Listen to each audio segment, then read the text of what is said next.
I was sitting one day, and we were in a hotel room in Mexico, and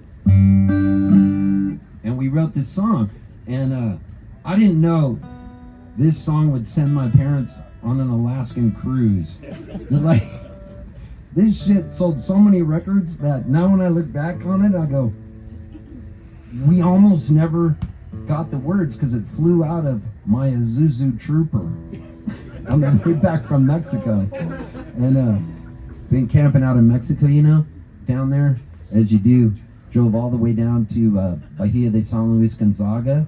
If you go down Baja California pretty far, you can get down there. And anyways, we wrote this song down there, and on the way back, Jewel goes, "That's the song. It flew out of the window." And I go, "It's cool. We got Food Stamp Love," which is this other song we wrote down there, which by your reaction, nobody's ever heard. Right? In my mind, it was the greatest song ever written. This song's so fucking good. And the chorus, it was about your lover doling out love to you like you're on a government assistance food stamp plan. Like, just unimaginative love. And so the chorus went, "I'm sick of your food stamp love." And it was such a good hook. "I'm sick of your food stamp love." And Jewel goes to me, "I don't know about that song." And she goes, "The other one, You Remember Me, that just flew out of the fucking window, I think that song has potential." And I go, "No, leave that. We've got food stamp love." And then thank God Jewel goes, and she never gets mad like that, but she's like, "Turn the fucking car around." So I did. And the song was on this napkin, and it landed in a gutter, and there was water running, so it was like, "You were meant for me." I was trying to figure out what the chorus even said. And then we came back. Next thing I know, Atlantic Records starts coming down to this coffee house where Jewel was playing, because Jewel said to me, this is what's funny about it, I was in the Rugburns, and she goes, "How can I get a following as big as the Rugburns?" She didn't have a following yet, and that made me feel pretty good. Like, we could sell out like a pub with like 80 people, but we were making a living, okay?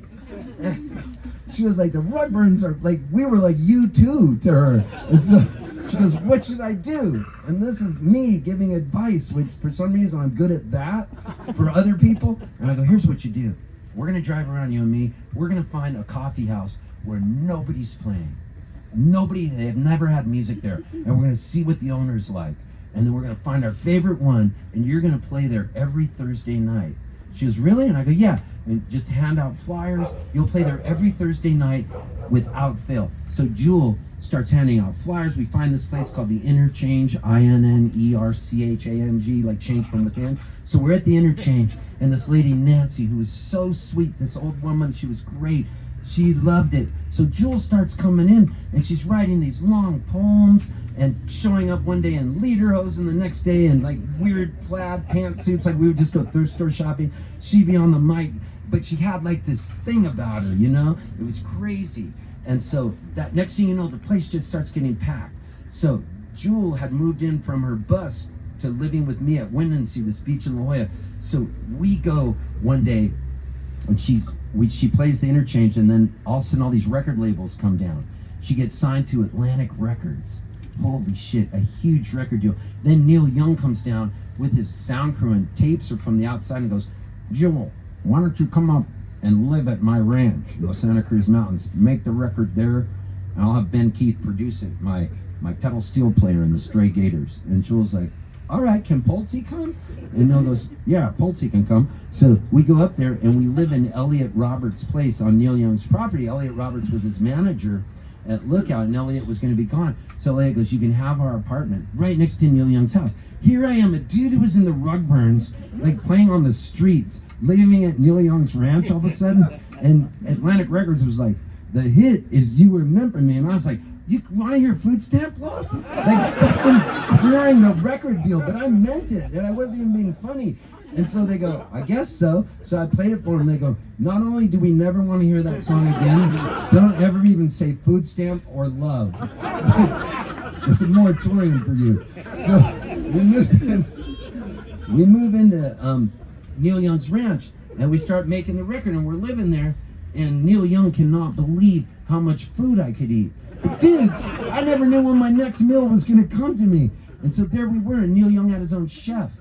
Cookie was his name. And Neil Young was freaking out by how much I could eat for breakfast. So then he tells everybody the day we recorded You Remember Me, he goes like this, he goes, "Don't tell Poltzy, we'll all weigh ourselves to act like it's normal. But I fucking freaking out by how much this guy's eating." And so all the band, which is Kenneth Buttrey, the drummer, who, by the way, was the drummer on Rainy Day Women, number 1238, Bob Dylan. He does that thing that goes, ra-da-da-da-da-da-da. That's the song, Everybody Must Get Stoned. Ra-da-da-da. That's Kenny Buttrey. I'm all of a sudden, here I am talking to Kenny Buttrey, Tim Drummond, the bass player from the Stray Gators, Ben Keith, who played the pedal steel guitar on Patsy Cline's Crazy, the original recording, who was in the Stray Gators, and then Neil Young checking in on us.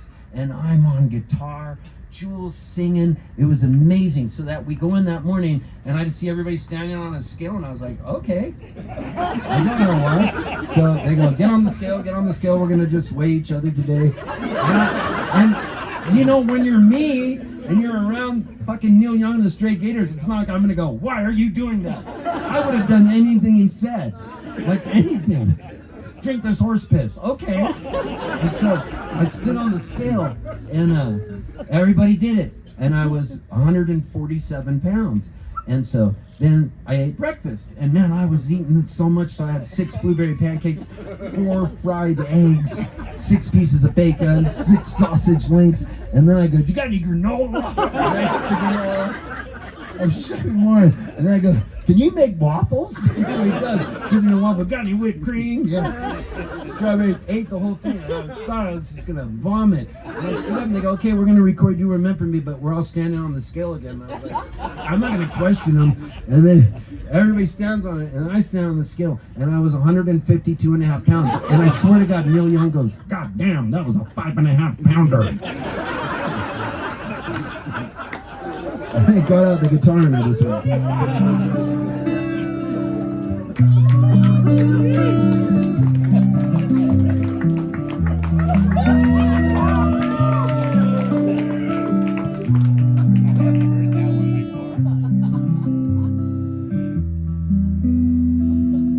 I hear the clock, it's 6 a.m.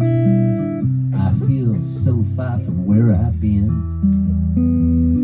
I got my eggs, I got my pancakes too. Got my maple syrup, everything but you. I break the yolks, make a smiley face.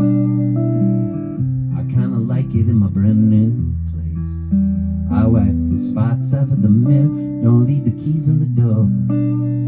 I never put wet towels on the floor anymore, 'cause dreams last for so long. Even after you're gone, and I know that you love me, and soon I know you will see you were meant for me, and I was meant for you. So then Jewel goes, "Let's try the second verse," and I go, "Okay, when we say you were meant for me and I was meant for you, let's really make it kind of like the guy's a stalker." So he's going to be under her bed, and so every time she wakes up, she looks down, and he's like this, "I'm here." And she goes to me, God bless her, because this is what saved my life. She goes, "We're not going to Poltzerize this song." Poltzerize became a verb for just taking a song and just tanking it. Why? Because you can. See, I can write the hooks and everything, but you just leave me alone and I will fuck a song up. I called my mom, but she was out for a walk. I consoled a cup of coffee, but it didn't want to talk. Picked up the paper, it was more bad news. More hearts being broken, more people being used. Put on my coat in the pouring rain. Saw a movie, but it wasn't the same. 'Cause it was happy, man, I was sad.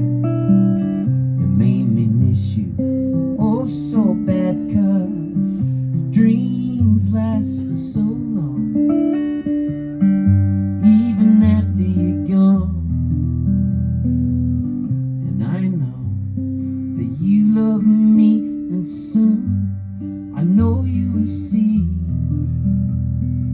meant for me, and I was meant for you.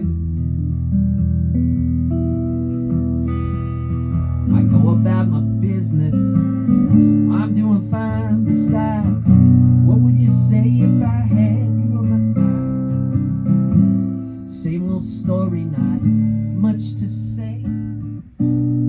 Hearts are broken every day. Oh yeah. Man, my mom and dad were so proud of me when this song came out. Finally, I did something. Like, when I was in the Rugburns, they wouldn't tell anybody. They would actually call them and go, "What is this song, Dick's Automotive?" They were just disgusted by the songs I was writing. "Oh, Stephen, that one song was sweet. Why can't all the songs be sweet, Stephen?" And then all of a sudden, they were just embarrassed to tell people because on the Rugburns records, I'm wearing a pink dress. They chased down train tracks with 3 guys chasing me, trying to kill me. Another record called Morning Wood.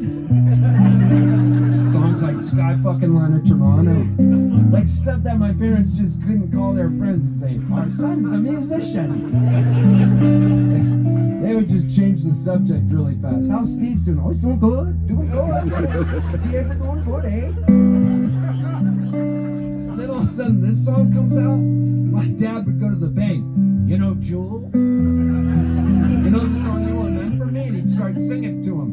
"You were meant for me, and I was meant for you." He goes, "That's my son. My son wrote that."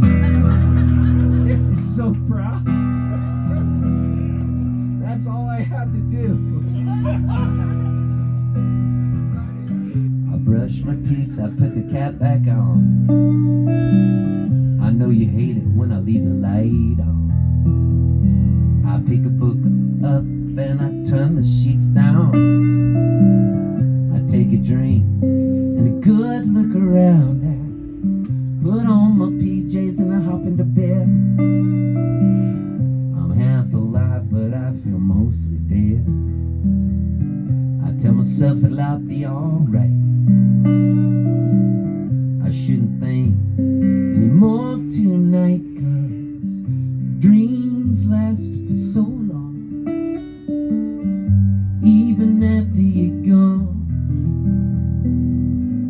I know that you love me, and soon I know you will see.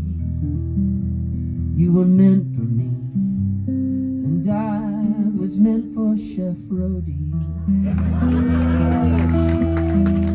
You were meant for me, and I'm always meant for Chef Rody. Cooking that fried chicken, cooking that fried chicken. I love you.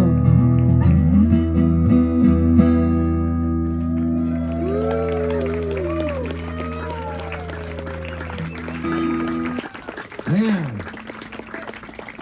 I got time for one final song. Thank